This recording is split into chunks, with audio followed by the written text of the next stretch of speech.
El libro de Éxodo es el segundo libro de la Biblia. Continúa la trama del libro anterior, Génesis, que terminó con el nieto de Abraham, Jacob, guiando a su familia de 70 personas hacia Egipto. El 11º hijo de Jacob, José, había sido ascendido a ser el segundo al mando en Egipto. Él había salvado a toda su familia de una hambruna. Faraón, el rey de Egipto, le ofreció a su familia que vinieran a vivir allá como un refugio seguro. Tiempo después, Jacob muere en Egipto y también José y todos sus hermanos. Pasan alrededor de 400 años y la historia del Éxodo comienza. Ese nombre se refiere al evento que ocurre en la primera mitad del libro, el Éxodo de Israel desde Egipto. El libro tiene una segunda mitad que tiene lugar al pie del monte Sinaí. En este video solo enfocaremos la primera mitad, donde siglos han pasado. Israel fue fecundo, se multiplicó y llenó la tierra. Esta frase es un eco intencional de la bendición que Dios le dio a toda la humanidad en el jardín del Edén. Nos recuerda de la gran historia bíblica hasta ahora. La humanidad perdió la bendición de Dios por su pecado y rebelión. Así que Dios escogió a la familia de Abraham como el medio a través del cual restauraría su bendición para todo el mundo. Pero el nuevo faraón no ve a Israel como una bendición. De hecho, él piensa que este grupo creciente de inmigrantes israelitas es una amenaza para su poder. Igual que en Génesis, la humanidad se rebela contra la bendición de Dios. Aquí, Faraón intenta destruir la fuente de bendición de Dios, los israelitas. Él los esclaviza brutalmente, obligándolos a trabajos forzados, y luego ordena que todos los niños israelitas fueran ahogados en el río Nilo. Faraón es, hasta ahora, el peor personaje de la Biblia. Su reino ejemplifica la rebelión de la humanidad contra Dios. Faraón ha redefinido el bien y el mal de acuerdo a sus propios intereses, que aún el asesinato de niños inocentes se ha convertido en algo bueno para él. Ahora Israel clama por auxilio contra esta nueva Babilonia y Dios responde.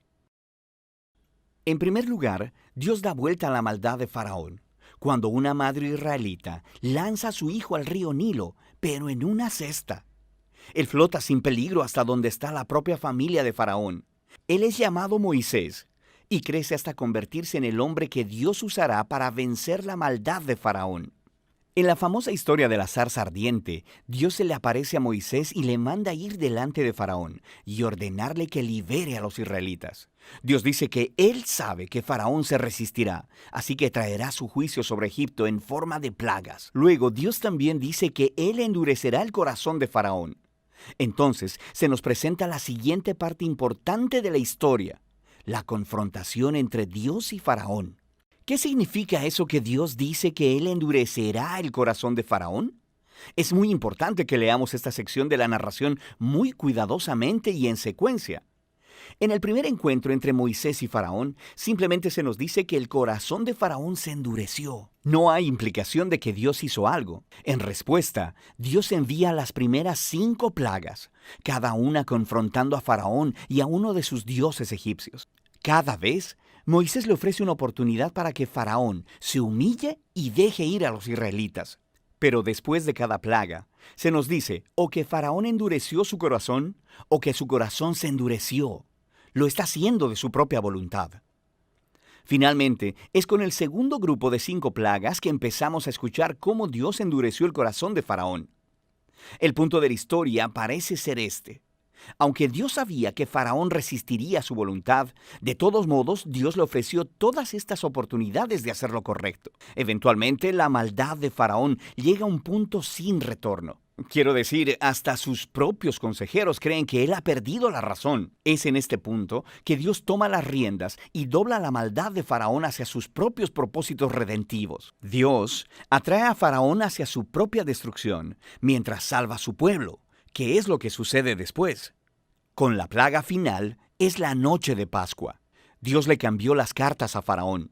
Así como él mató a los hijos de los israelitas, Dios matará a los primogénitos de Egipto con una plaga final. A diferencia de Faraón, Dios proveyó un medio de escape a través de la sangre del cordero.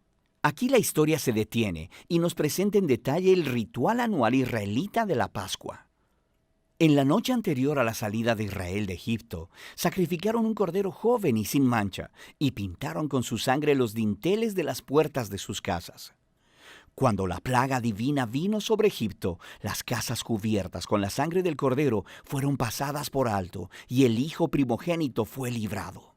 Así que cada año después de eso, los israelitas recrean esa noche para recordar y celebrar la justicia y la misericordia de Dios. Pero Faraón, por su orgullo y rebelión, perdió a su propio hijo y es movido por fin a dejar en libertad a los israelitas. Los esclavos israelitas hacen su éxodo desde Egipto, pero en cuanto se fueron, Faraón cambió de opinión. Reunió a su ejército y persiguió a los israelitas para una última confrontación. Mientras los israelitas pasan a través de las aguas sin peligro alguno, Faraón se precipita hacia su propia destrucción. La historia del Éxodo concluye con la primera canción de alabanza en la Biblia. Se llama el Cántico del Mar. La última línea declara que el Señor gobierna como rey. La canción cuenta poéticamente sobre qué trata la historia del reino de Dios. Se trata de cómo Dios está en una misión para confrontar el mal en este mundo y redimir a aquellos que están esclavizados por ese mal. Dios llevará a su pueblo a la tierra prometida, donde su divina presencia vivirá con ellos. Esta historia muestra cómo se ven las cosas cuando Dios es rey sobre su pueblo. Después que los israelitas cantan su canción, la historia da un gran giro. Los israelitas están viajando a través del desierto hacia el monte Sinaí. Tienen hambre, están sedientos y empiezan a criticar a Moisés y a Dios hasta por haberlos rescatado. Ellos dicen que extrañan los buenos tiempos en Egipto. Es una locura. Dios, en su misericordia, provee a Israel alimento y agua en el desierto.